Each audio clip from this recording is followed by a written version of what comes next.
To trope or not to trope? That is the question.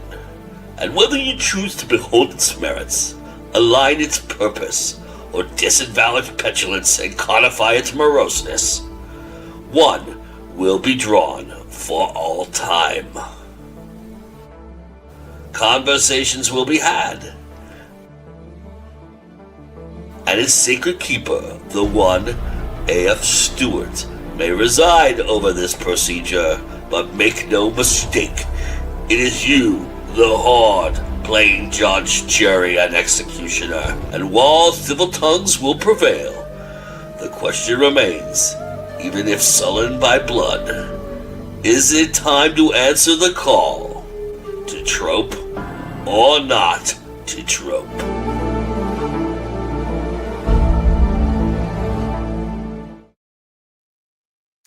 Well, hello, and welcome back to another episode of Trope or Not to Trope, and we're going to be talking about Not Like the Other Girls trope tonight, so we're going to have some fun dissecting all the female characters here. And before we start, before I introduce the guests, I'm going to tell all the Facebook people that if you send a star to let our hosts and producers know how much you appreciate what they do here at Go Indie Now, every time you contribute, you will get entered into a season ending gift card and lots of prizes, and one lucky winner will get them all. So go and give them stars over on Facebook. So our guest tonight is CL Cannon, and I'm going to let her introduce herself, and then we'll get into the debate. Okay, take it away. Hey, I'm CL Cannon, aka Courtney. I am a fantasy and sci-fi writer. I do a lot of YA. I do a lot of things that deal with female characters, so I'm really excited to defend this trope tonight. Okay, and yeah, I'm going to be arguing against it, so we're going to have a little lively debate here, I think. So the first thing that I hear a lot about this particular trope is that it tends to dive into caricature or stereotype too much, and it often actively promotes stereotypes with characters. So what do you say to that? I think that kind of just comes down to the writing and making sure that your character has a real three-dimensional sort of arc, and that it's not all about just being not like other girls. They have to have other traits that define them besides that. It can't just be flat. So as long as the writing is good, and as long as you've taken time to really develop a character, then it doesn't have to be a character. And that's for any writing and any trope, any book, any type of writing. It's just about a well-rounded character. So definitely don't lean into the stereotypes, no matter what characters you're writing. Yes, I agree with that, definitely. So another thing I find about this trope is that it tends to put female characters in a box, that it perpetuates this kind of weird idea that they need to be labeled with something to appeal to readers. Okay, I can see that. Again, I think that also is dependent on the writing, on being able to see them both inside and outside of the box. Like the lid of the box is open. We have multiple things that we can be as human beings. We can have multiple traits and multiple likes, dislikes, and flaws. And being able to kind of accept that character can be more than just this one trope can help with that. But also, I think that especially because a lot of these this not like other girl trope happens a lot in more coming of age stories, I find. And I feel like people think that you have to always, like, when you're coming of age, you have to know what you want, you have to know who you are, and you have to put yourself into that box. And really, coming of age is about finding out who you are, what things you like, what things you want for your future, and being able to pivot and have some sort of self-discovery. So I think that maybe people will put themselves in that box, or characters put themselves in those boxes because they feel like they need to be something other than the norm, or they feel that they've been marginalized, or that they're the weird one, they're the outsider. And sometimes it feels more comfortable to put yourself in a box and say, yeah, okay, I'm a little weird, and I'm going to kind of just go all in on this one trait, when really the whole thing is about just kind of discovering who you are and learning that there's multiple things about you that will change over time. Interesting point. Do you think that it would benefit a writer from actually having a character try on boxes? Like different ideas of labeling, different personas, different or even twist the particular trope. Oh yeah, twisting the trope I think can definitely help, and setting an expectation, kind of baiting the reader for a little while, and then just turning that on the head can make for a much more interesting character and a much more memorable character. So I think that can definitely be something that you could use. Okay. Another pitfall writers can fall into during this trope is leaning into the Mary Sue trope, going from not like other girls right into Mary Sue, and having their character become more of a super character or a superwoman. So, how do you avoid doing that? Do you think? I think making sure that your character does have flaws, because characters that are goody two shoes or characters that are just so so set in one way, I guess, and have no other nothing that's causing them conflict, because the whole point of making a story is to have some sort of conflict that you're going to solve. That's what keeps it interesting. So as long as you are providing some sort of conflict and some sort of flaw, I think that's going to help develop that character as more than what they appear to be, and make them more interesting, more memorable, and make you kind of root for them, instead of being like, oh, this person just like all the people I've read in these 20 other books, and they're just making her super overpowered, or she's just all about this one thing and she has no life outside of this. As long as you are really defining the character, giving them flaws, giving them goals, and even setbacks, instead of just letting them go ahead and just go up and achieve whatever they're looking for, give them some setbacks, and maybe they don't deal with that like very well at first, and they as the story goes along, they learn how to deal with it better, and things like that are what really, I think, endears us to a character. Like, we want to see them struggle with the things that we might struggle with, or even like a mirror of things that we might struggle with if it's really fantastical. But it helps us understand other human beings. That's one of the reasons why we read. And I think that helps. I'm starting to ramble, so I'll put it back over No, to you. rambling is good. We like rambling. So yeah, the characters, not like other girl characters, can sometimes just stay in that shallow parameter Mhm. of their label, like tomboy or book nerd or whatever they're being shaped around.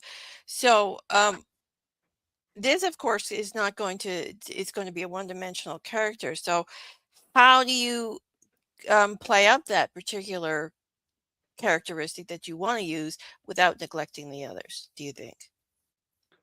I think a lot of times when we're talking about one of like a trope like that, where they're all about one certain thing, they have a certain select skills or whatever, it's usually a plot device. There's usually some reason why in this world that person, your main protagonist, has this skill, and it's going to have something to do with the plot later, or help them in some way. So I think highlighting why they're the character that why they are the one that has to have that skill, why they're so good at it, and achieving, like, revealing why they feel so connected to whatever that skill is, can help humanize them and help you understand more why they're kind of why this is so important to them.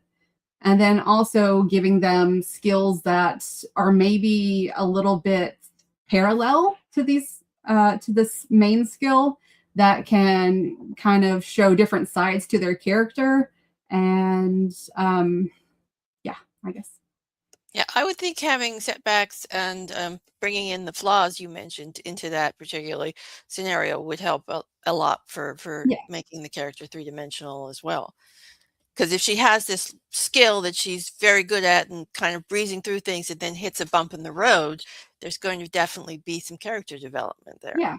There's going to be some learning done, and lots of examples of like who she is as a person, I guess. Yeah. So, again, with the Not Like Other Girls, a lot of writers tend to lean on external validation for for characters, and like having the characters don't conform. Do they conform, or do they get the guy? Do they not get the guy? I mean, that sort of thing. Especially if you're doing a YA, there's a lot of, or a YA romance. There's a lot of that. Um, and they rely on the external validation instead of character development. So, what do you say to that?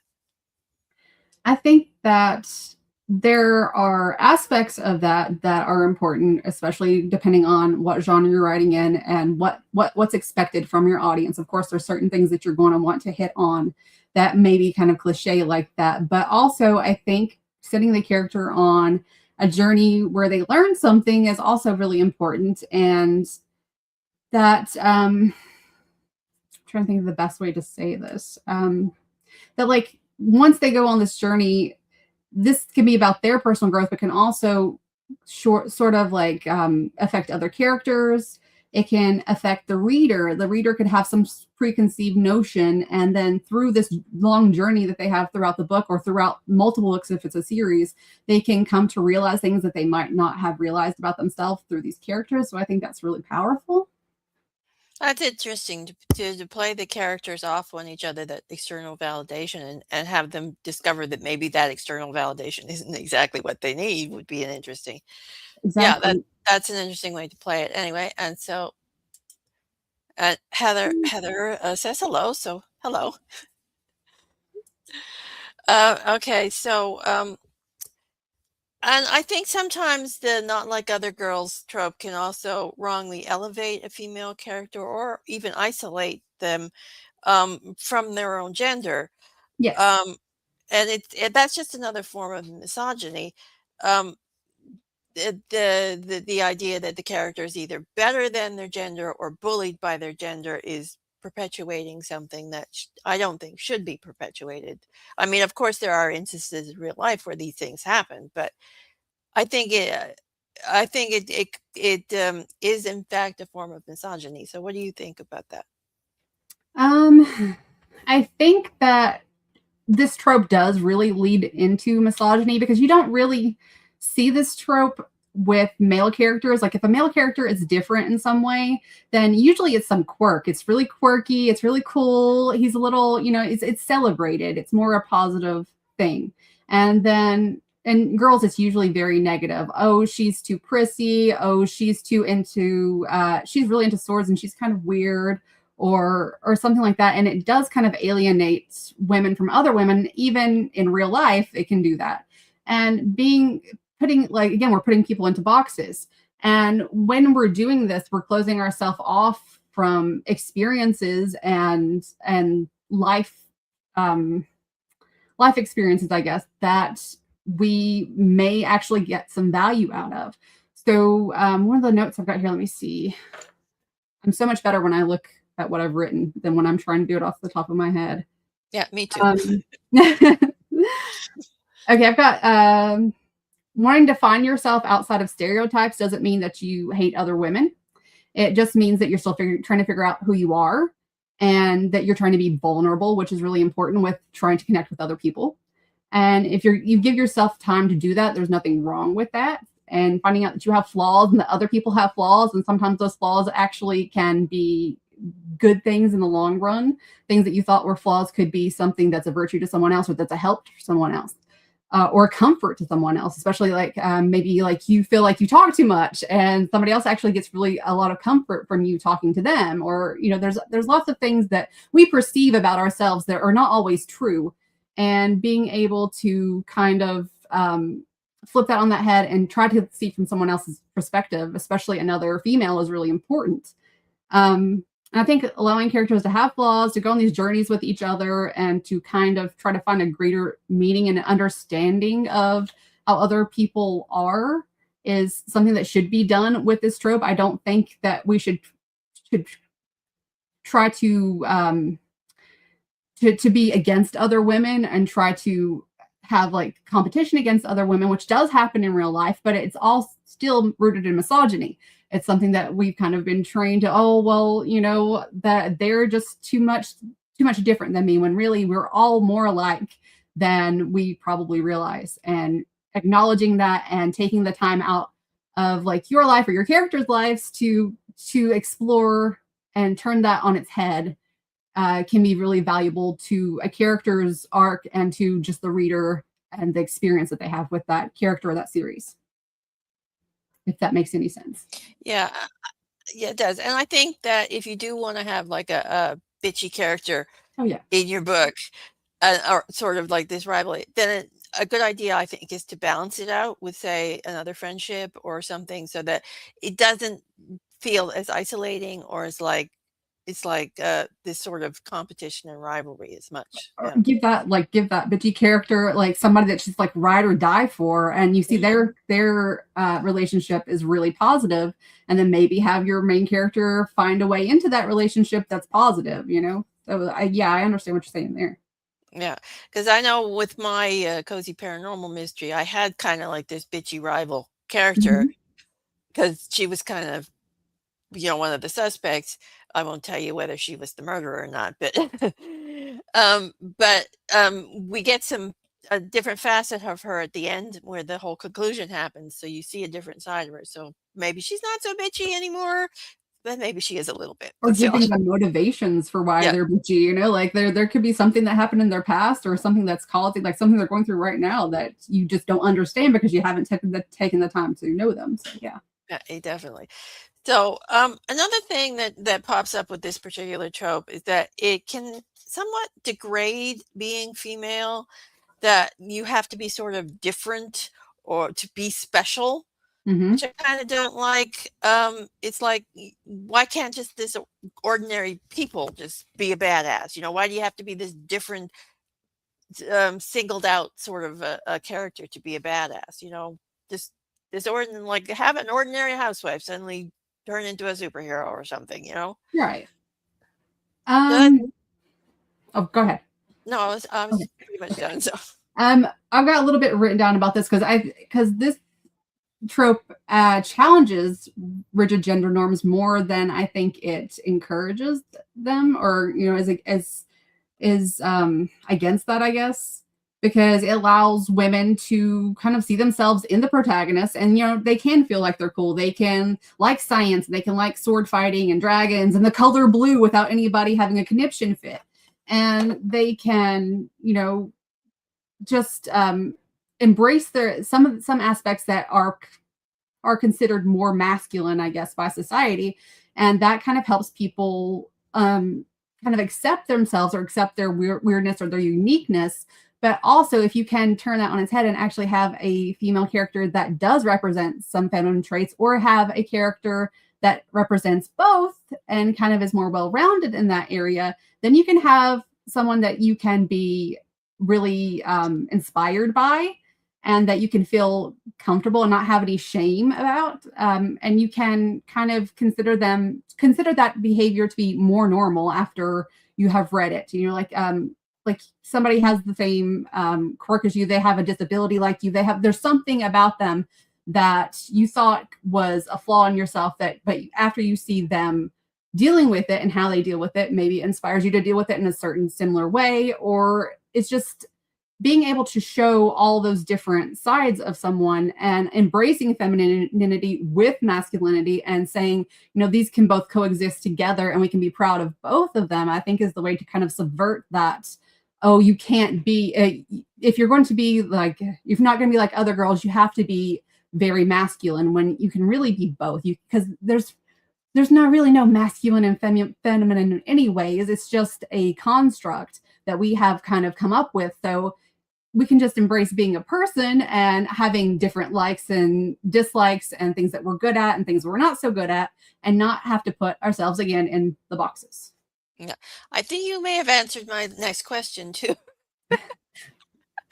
Because the next question is, it tends to favor masculine over feminine traits in Yeah. female characters, and instead of integrating it. So you pretty much answered that question. So Well, you can have a character that can sword fight, but she can also knit if she wants to, and she can also enjoy cooking and doing other things that are considered like feminine. She can like pink, but she can also kick somebody's ass, and that's fine. yeah, I mean, that's what I think. A lot of times with this particular trope, I find it either has to go one way or the other instead of saying, well, yeah, she's a tomboy, but she still likes pink fluffy sweaters Mhm. or Pokemon cards or whatever. I don't know what girls do these days.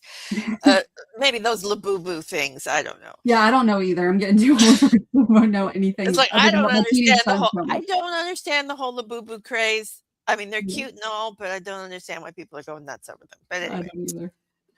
anyway, so yeah, okay. So it also uses the mistaken belief that feminine equals masculine, and basically turns, especially in fantasy, turns a female character into basically a guy with breasts. Yeah, So how do you I've seen avoid that. doing that? Because that one annoys a lot of people. I know. It does. But again, like it depends on how you write it and how you if you give them more traits than just being so masculine that it's over the top when nobody in real life is really like that to begin with. So I think studying people that you admire, studying real, just studying real people in real life, even if it's stuff like historical people or something, having some sort of inspiration and having even multiple inspirations for a character to help you kind of round them out can help maybe. Yeah, and maybe talk to an actual tomboy. Yeah. I was one of those, so I can Yeah, I yeah. can volunteer or whoever. So was I, and I'm still into some degree, but that doesn't mean I didn't have feminine interests or or didn't wear dresses or on occasion and stuff. I mean, I don't have any in my closet at the moment because that's because they don't fit anymore. Yeah. Yeah, and I haven't bothered to go But buy new also, ones yet. but also society kind of really like if you're a tomboy, it kind of feels like you have to commit to being a tomboy, so you can't like things. I think I wrote a post about this a couple of years ago on Women's Day. Like for years, I would not like pink because I was like, well, I'm too much of a tomboy for that. I can't like these girly things. And society has taught us that we to be seen as strong, we have to adopt these masculine sort of things, and we can't show weakness, and we can't like stupid colors when really we can do anything we want to, anything that we put our mind to. um yeah, Yeah, I mean, I do like pink, not the really bubblegum pink. I don't I like the not real, hot pink.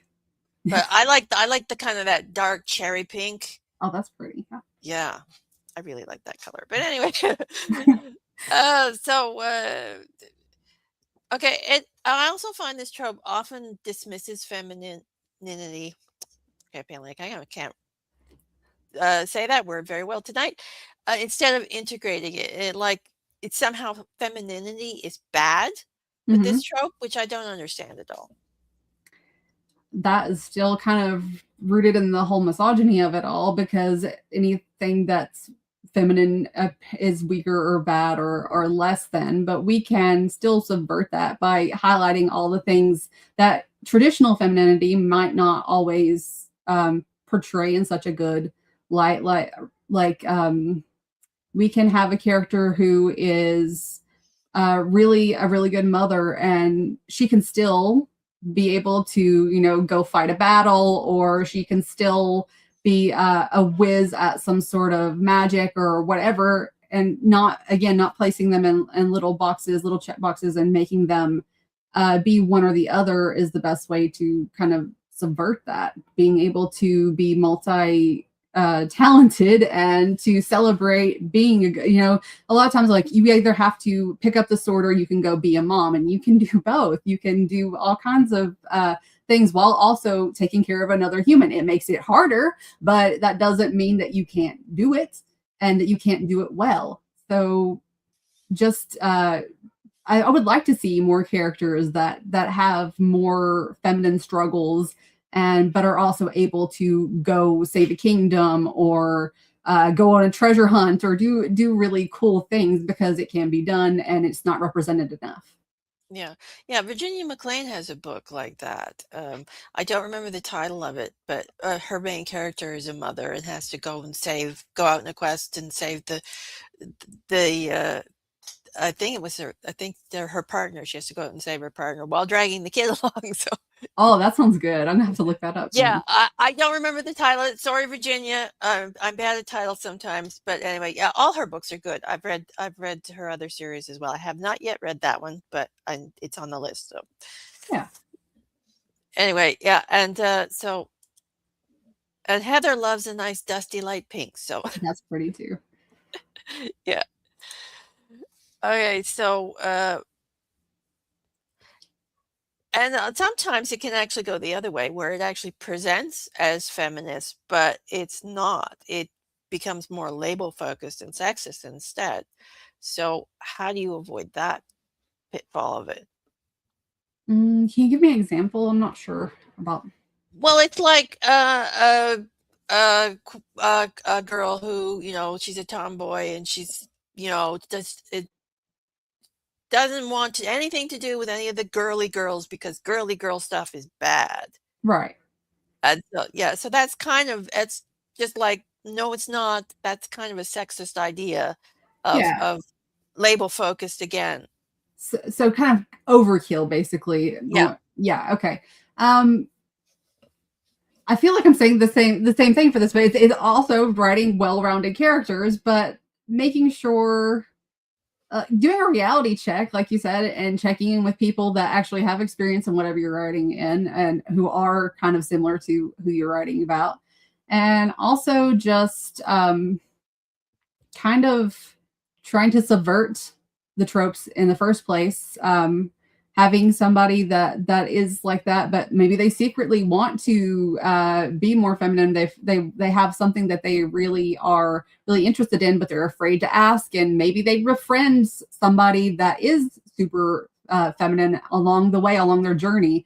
And at first they kind of write them off and they're like, oh, they're not going to be able to help me, but I guess I'm stuck with them for something. And then you can develop that kind of relationship and have them open up to each other and learn things from each other. And then you're creating a female friendship that's not based on a man and that is providing value to both of them and allowing them both to become more vibrant, well-rounded people and more confident with both themselves and each other and the world that's around them. And that might even, change the way that they perceive other people and make them reach out to more people in the future. So it's really something that can change your reader and it can change your characters along the way if you can kind of subvert those tropes and really long-term build out a relationship between two very different characters to kind of subvert all that. Yeah, and another problem with this particular trope is that it can subtly degrade one set of interests and values in order to showcase the other. Like I was just saying, the girly stuff is bad because the tomboy stuff is good. Instead of presenting a well-rounded view. And it often subtly conveys the message that because you're more feminine, you're actually kind of stupid, that you're actually not a feminist, you're not female supporting. So how would you go about avoiding that pitfall? I think there's lots of different types of intelligence also. It really depends on the world that you're living in, the education of the character that you're portraying, and their circumstances in life. But there are all kinds of ways to be clever that have nothing to do with academics and being able to showcase, well, maybe this character that is more girly and she's more into like working around the home and in the kitchen. Maybe she's got a vast knowledge of plants that needs to be used in this fantasy world that we're in. And maybe she's the only one that knows which plant is going to be able to be eaten or which one is poison, or, having something that kind of throws off the main character who may have lots of book smarts, or they may have been trained at in something else that is really important to the plot, giving this other character something that is also really important to the plot, but is very unique to their certain education level and where they are as a character, I guess, and the circumstances that they are in, and celebrating both of those and not just being like, well, it was great that you were here and now we're fine, but having that be something that is actually really meaningful to both the reader and both of the characters that are interacting, instead of it just kind of being brushed off as like, okay, we just needed this as a plot device so that they could get through this trial. So really having some sort of meaningful conversation or something like that makes this person be celebrated for the different ways that they are intelligent. And that, not to say that housewives can't be intelligent, and people that are more in a domestic sort of situation can't be extremely intelligent, and more intelligent sometimes than people who may have done some studying somewhere else. It's all depending on what the situation is and how it's presented in the book, how important it is to the plot and how important it is to the characters, and how you portray how other people treat them based upon the skills that they have and the way that they show them, I guess. Yeah, so like if like if you're doing a cheerleader, for instance, you could play up the athleticism of the character instead of Mhm. the popularity that most of these rom-com, sitcom Right. things. Yeah. Or maybe she maybe somebody gets hurt and she knows more for first aid because she's had to, she had to deal with that. Somebody on her team got hurt and now she knows how to fix it, because she paid attention. She was about more than just trying to get popularity. She joined maybe for being able to have a team and have friends and support. So building that out instead of just being like the thing that all cheerleaders are just wanting to go and wear short skirts and cheer on the team and get boyfriends and be popular, making it more about kinship with someone else and with other women. Yeah. I also find that Not Like Other Girls can, especially when they're doing it in something like a rom-com or a romance or a YA, they often tend to, make it around that the guy is interested in her because she's different, as opposed to because she's more interesting in some aspect, or her personality attracts him. It's the difference that sort of ends up being the attraction. uh, um I find that a little bit disconcerting and almost insulting on a very subtle level. It feels like objectification a little bit, Yeah, kind of. exactly. Because if you remove that from the woman, would he still be interested? And if he's not, that just kind of feels kind of grody, kind of just like not attractive. So that, to fix that, you definitely would need your male character to find, more than that one thing um attractive, but also maybe your female character loses this ability for a little while and she worries that that the guy's not going to be attracted to her anymore, and he's like, well, there's other things I like about you and this doesn't make you who you are. And having him understand that about her could make him much more romantic, like in my eyes anyways, and I think a lot of women's eyes, to be able to have someone who will like love you and respect you and support you when you might not be at your best, or you might not be exactly where you want to be in life at that time, and have someone still stand by you when you, especially if you were doubting if they would still have feelings for you. That's very validating, and that can kind of make a stronger bond with that romantic partner if you can make him sort of accept her, and not just like as a consolation prize, or like, oh, I guess since you're the only woman around here, I guess I'll take you. It has to be something that he truly does care about her for who she is and not just what she can do. Common interest would be a good start Yes. for that as well. Like he discovers, like, he's got a secret passion for Pokemon, stuffed animals, and finds out she does too. So Yeah. they It can be bond over something this. just trivial like that too, that can make two people be together. Also, like people like caretaking. Like this is a personal story, but like I had to have a surgery, and me and my husband were pretty close, but like after that he had to wash my hair, he had to like help me detangle all of this, which took like a long time and stuff like that. And I kind of fell more in love with him because he was still accepting me for who I am when I looked horrible. I hadn't showered. I looked bad, and he was still choosing to be there with me and to support me, and things like that can really bond people in real life, and it can bond characters. Mm. Yeah, and there's also the opposite of this as well, is when the tomboy decides that she really likes being a girl or Hmm. more girly, and but it's more because she gets the guy if she does this, and I find that's just a little bit too on the sexist side. This is a definitely like, especially in rom-coms and Mm, stuff, like she does the makeover and yeah. now she's attractive now.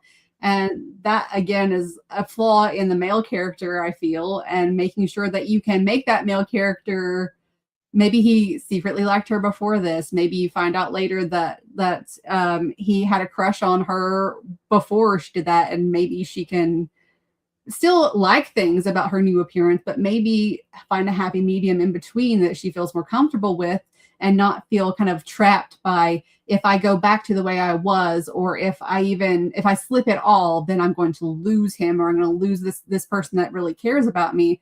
When it should always be about loving who someone is inside and the way they make you feel and the things that they are like providing to you, like emotionally, and things like that keep you with someone, and that make you want to stay with them and spend your life with them, and not just oh, if I can make my hair this pretty all the time, and if I have all this makeup on, and I can't let him see me without like all this on, or he's just going to leave me. That's kind of, kind of where you stand with that, is just making better male characters, which I think is good for all fiction. So Yes, that's good advice. Make better male characters.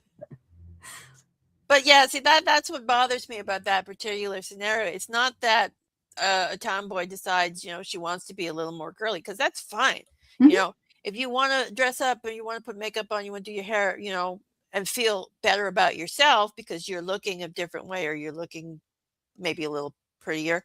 mhm, I mean, not that the characters were not necessarily pretty to begin with, yeah, but I mean that's fine, because I mean that's more about personal like outlook. self-discovery kind of, Yeah, yeah. so yeah, it just, exploring a different aspect of your personality if you Hmm. do it right. I mean, if you do it wrong, you're still going into the sexist territory, but it's when the guy suddenly, "Oh, she's beautiful now, so I must love her," Hmm. aspect of it that really gets me off. Like, if the guy was attracted to her and maybe peer pressure kind of stopped him or something, I can get that behind that, I can understand that because, when you're especially if it's a teen thing. Yeah, like in a social situation where Yeah, you felt like you would be judged or something, maybe, yeah. yeah. I mean, I can kind of see that as a plot, because I mean, it's pretty standard, and you can do it well enough that I think that you don't necessarily. It's just that when the girl suddenly becomes beautiful, that she's desirable. It's I like think, yeah, sorry, attraction and beauty. It's like beauty and worth are connected, which is a bad yeah, message in my opinion. So don't do that. that's bad for women in general, and then, I think, oh, I just completely lost what I was gonna say, sorry. It just left. Done that too. So I don't know, write better male character. That's what we want.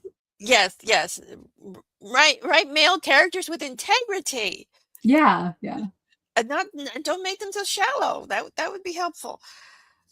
And you would get more female readers that way. So this is good. You want female readers, better write better male characters.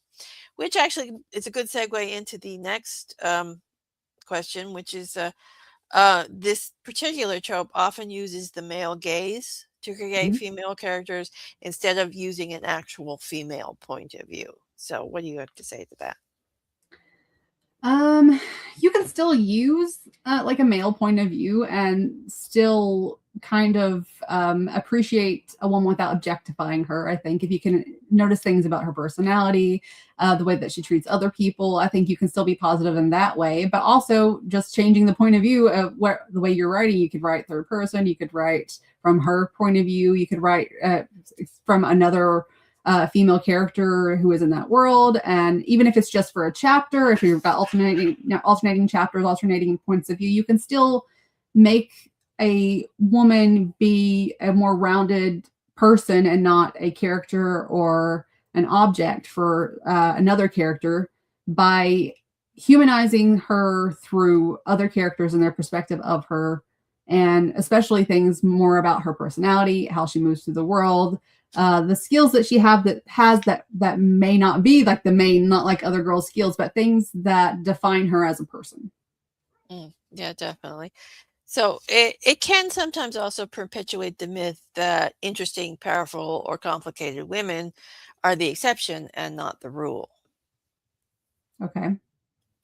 So Go ahead.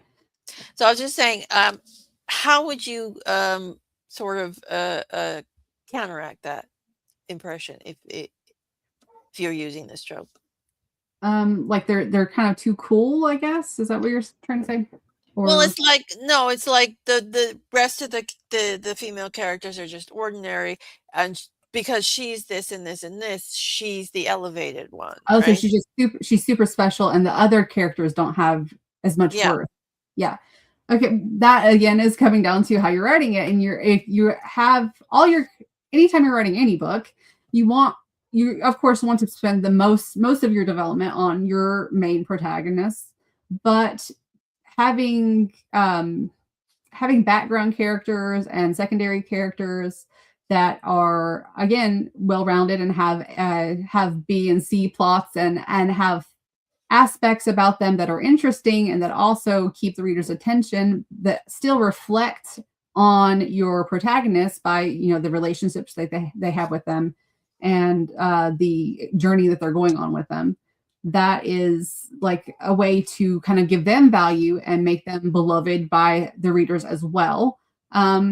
Especially if you have something like an ensemble, like Six of Crows does this really well because it is multiple POVs, but it's got 3 female characters and 3 male characters, and and they're all very different. They all have their very, very distinct voice, and they all move into the same world, the same situation with each other. They all react to it very differently. They all have their own strengths and flaws, and you get close to all of the characters, and it's really hard to pick just 1 or 2 that you're really kind of close with, because you see the way that they need each other and the way that they work together as a group and a team and why they complement each other. And you can do that in your writing with secondary and third characters that you may not feel are as important, but making sure that those characters are fleshed out and they provide some value, and kind of putting them on not putting the main character on such a high pedestal is also very helpful when it comes to that situation. But don't make someone unbelievable. You still have to get your reader to feel like this could really happen, even if it's a fantasy world. This is possible. This could happen within the rules and the confines of the story that we're telling. And so you want all of your characters to feel real and believable, and they all should have value. Especially, you shouldn't have anybody that feels like if you took them away from the story, it wouldn't matter, I guess. Okay, Heather brings up a good point here. It's to balance all these elements in one character can be daunting for writers. And I kind of agree, especially for new writers, which may be why they lean a little too heavily on some of these bad aspects of the tropes. But it shouldn't be, because to me, at least, when you're writing characters, you're basically writing people, right? Mm-hmm. And people. I mean, hopefully you know people, because if you're a writer, you need to get out and at least observe a few people. At least once a week, you gotta go out and touch grass and see people. They make me do it every week. You can do it. Yeah, so I mean, some of these characters, they might be vampires, or they might be sword guys, or whatever, or superheroes or whatever. But underneath all of that, they're still people. They're still going to react emotionally. They're still going to react in the same way you would, or your brother would, or your sister, or whatever, or whoever.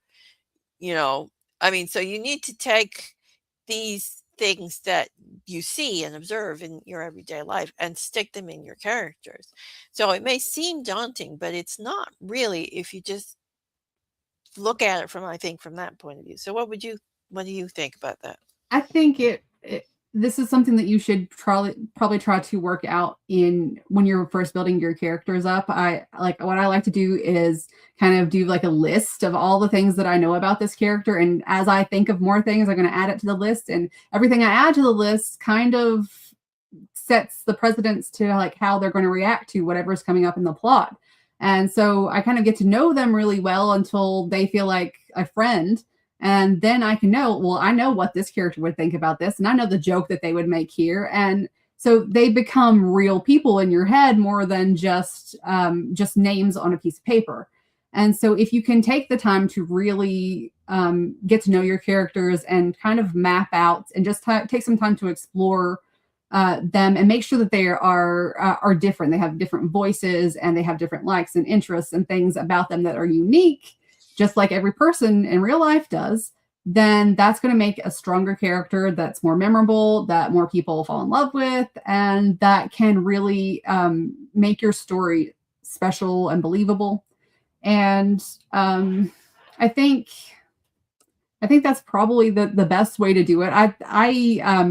I'm a discovery writer, so I don't have all my plot points kind of out, but I do like intimately know my characters before I do anything. I know what songs they like. I know, what books they would read. All of that stuff, just getting to know them really well will help you have a more rounded character, I guess. And making sure that you talk to real people and go outside and see people and all that stuff. Yes. Even though sometimes you don't want to go out and see people. Very scary out there sometimes. But I also find sometimes that Not Like Other Girl characters can often come across as a bit annoying or maybe even a little judgmental. And that sometimes writers kind of, force the plot a little bit to make them seem more sympathetic by giving them a sudden backstory that may or may not make sense. Mhm. So how would you write a character that maybe has a little bit of a chip on their shoulder and still make them relatable? I think you can't just dump a really sad backstory on people. I think you have to kind of breadcrumb it all the way throughout there. So there's little hints of, maybe one thing that makes you wonder, well, what made them do that? Or why do they feel that way about this certain thing that's going on? And it makes the reader kind of wonder, and it makes them concoct some stuff in their brain, and they have some mystery about it. They want to keep reading and find the answer, which is going to help you read through. But you need to kind of just drop little hints of it until you get to some pivotal moment that you could reveal maybe a little bit more of the story and make them more sympathetic. But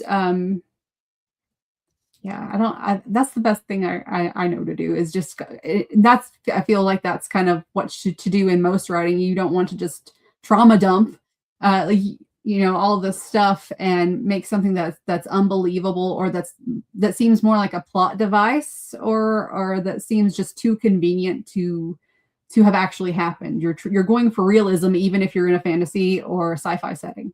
Yeah, breadcrumbing is definitely good for character development and foreshadowing and things like that. Also, it's also very good for world building too. Don't info dump your world building in the first chapter. I'm just saying. I love Tolkien, but yes, exactly what you said. Okay, so I think it also kind of sometimes divides the female experience into either passive or empowerment. See, you're either one or the other, and it neglects the social context that surround women. Okay. I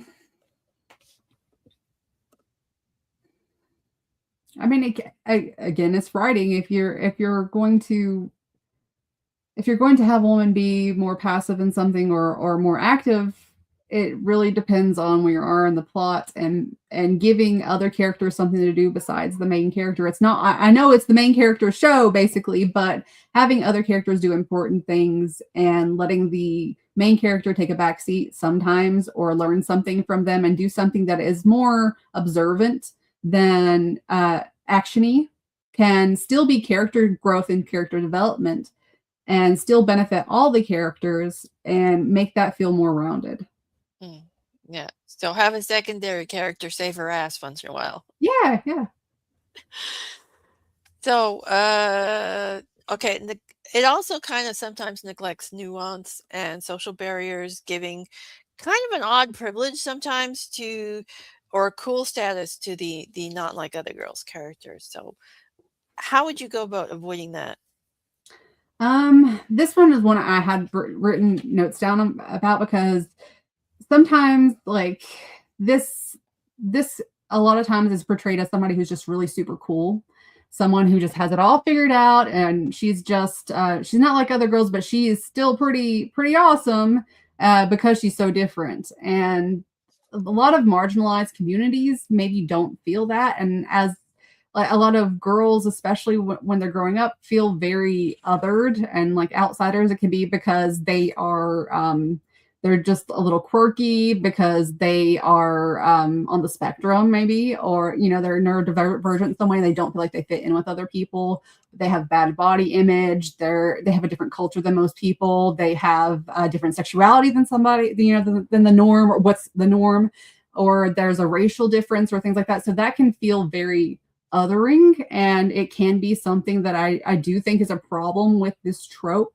But being able to kind of flip some of the stereotypes on their head and be able to find positive things that are specific to those girls, and that being again, not writing your character as someone who's just has everything figured out and is just super cool because of this thing that happened to them, giving them real world implications to why they need this. Again, like we were talking about, most of the time when they have this trope, it is some sort of plot device that furthers the story. So giving them more context around that, and making it clear that they're not just overpowered, and they're not too look at me. I think they have more layers to them, can help this, and it can help kind of normalize being different in a good way, instead of making it all about saving the world or something like that. It could be just this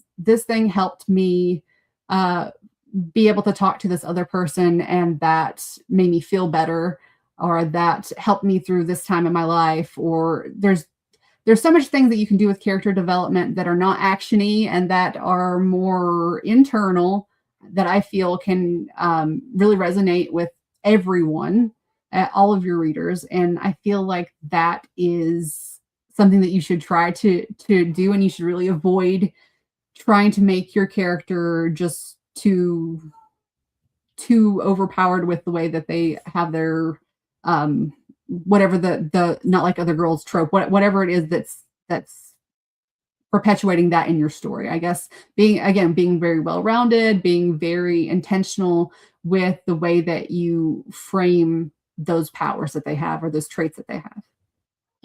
Yeah, even if you are going to go into the kind of super cool territory, especially in fantasy, you could always seed in that self-doubt or Yes. a little bit of the imposter syndrome into the character.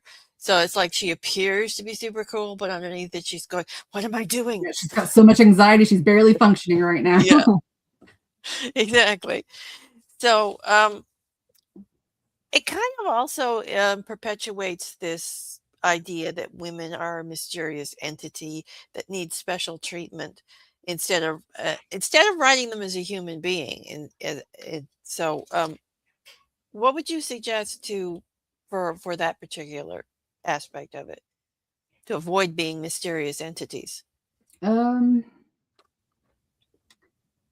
I guess maybe trying, even if you're in a fantasy or sci-fi setting, trying to have them do everyday things that most humans do, and have doubts and fears about things that most people do, and highlighting how they handle that, even if it's not well at first, and kind of just humanizing being different, and facing like trouble, or facing a decision you don't want to make, or something that you have no control over, and having to deal with that and figure out how you're going to move forward.